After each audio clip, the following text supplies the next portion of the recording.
back with day 2 of the E92. I still got a little bit more teardown to get to before I can actually get the engine and trans pulled. Just some minor stuff, expansion tank, drive line, intake manifold, fuel lines, just some minor stuff. I'm hoping maybe I can get the engine pulled today. If I can't get it pulled today, then it'll definitely come out tomorrow. So let's just jump right into it, eh?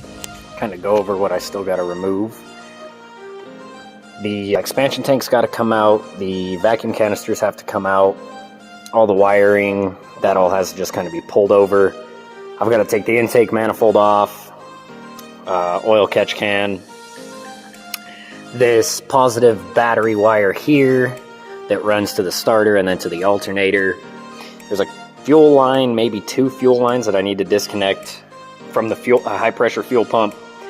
Obviously, I still got my downpipes down there I got to disconnect.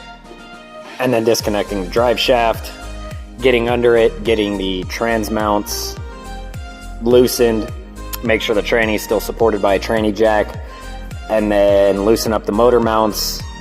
Gonna take this bracket of the motor mount completely off. I know you can't really see it, but we're gonna take the bracket to this motor mount off because you can't get it past the steering column and steering stuff. So I'm still gonna disconnect the mount from the bottom, and then when I get the engine supported, I'll disconnect it from over here. So there's still a little bit that needs to be done. Obviously, O2 sensors, I need to mark those and get those disconnected, but I may be able to get this thing pulled today, so let's get into it. So since I haven't done a time lapse or anything like that, I figured I'd just catch you guys up with where I'm at so far in day 2. Not exactly done, but I'm getting close.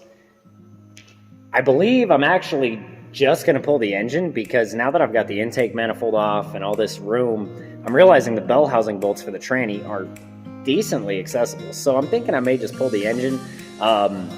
It'll be a little bit more difficult because of the input shaft, but jack up the tranny a little bit, get the engine lifted, it should just slide right out.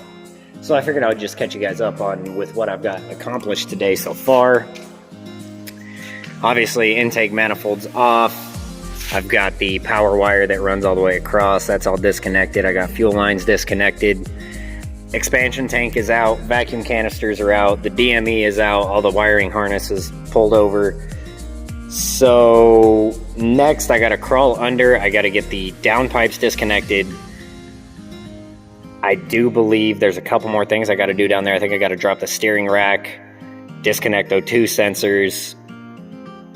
Let's see. And then bell housing and motor mounts. Right. So I'm under the car now. Those Torx bolts that I'm trying to get my light to directly hit, those right there, there's 2. This is on the passenger side, so obviously I'm going to drop my downpipes, which are right in the goddamn way. But the rest of the bell housing bolts are fairly accessible on the driver's side.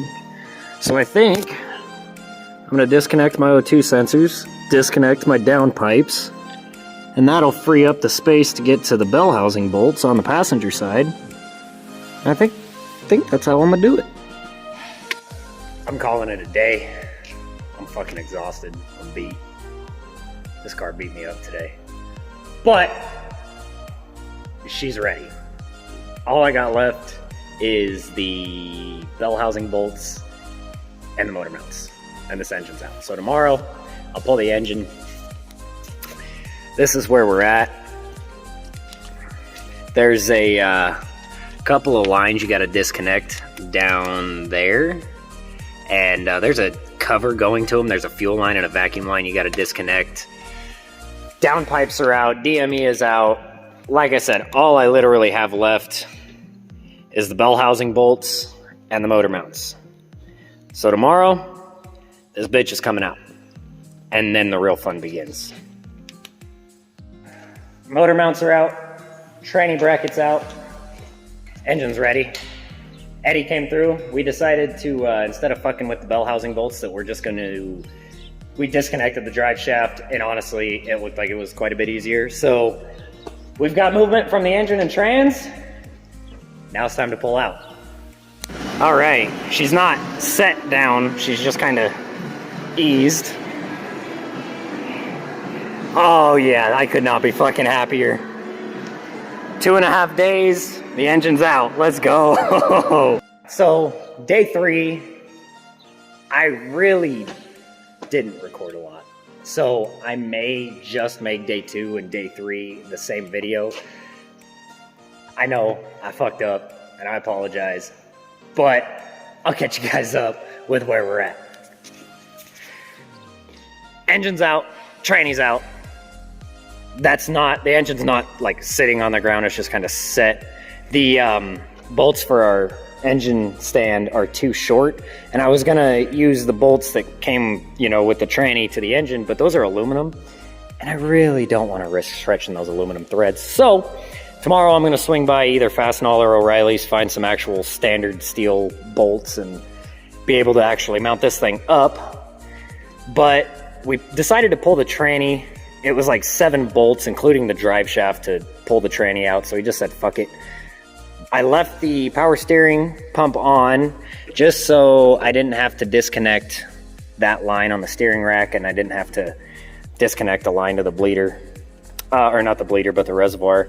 So the next step will be to get this on the stand, get the whole cylinder head torn apart, pull that off, get the head gasket replaced, check my piston rings, make sure those are good. I'm hoping they are, because I'm not going to buy them unless I see that they're terrible. So I'm really hoping my piston rings are good. If my piston rings are bad, then I'll probably do rings and bearings as well.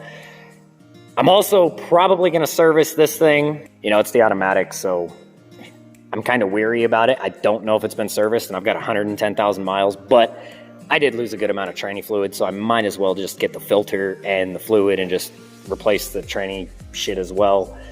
So over the next couple days, I'm going to get the head gasket replaced. I'm going to get the turbos taken off and swapped out. I got to go vacuum test those at O'Reilly's tomorrow to make sure my wastegates are closing at the proper pressure.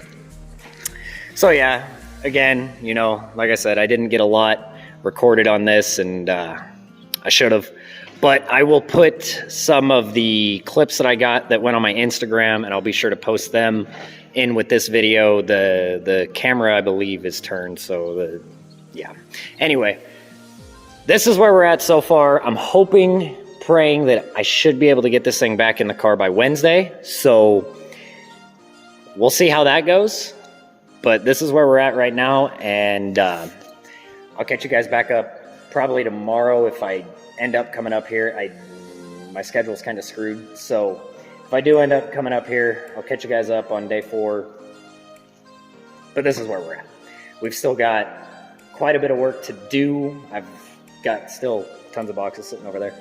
Got motor mounts to replace, and that's another thing, so I guess I'll throw you guys to that too. So I had a wheel vibration, well, what I thought was a wheel vibration. This is the passenger side motor mount. That's not good. That motor mount's bad. This one, solid. I've obviously got new motor mounts, so new motor mounts. I'll end up replacing the motor mounts when, yeah, probably tomorrow or something. They're super simple to throw in. But anyway, this is where I'm going to end today's video. Thank you guys for sticking with it. You know, like, comment, subscribe. I appreciate all the views, all the comments, all the kind words. It definitely helps when I'm taking on a project this big. So I appreciate you all. Hope you have a great Friday, and we'll catch you in the next one.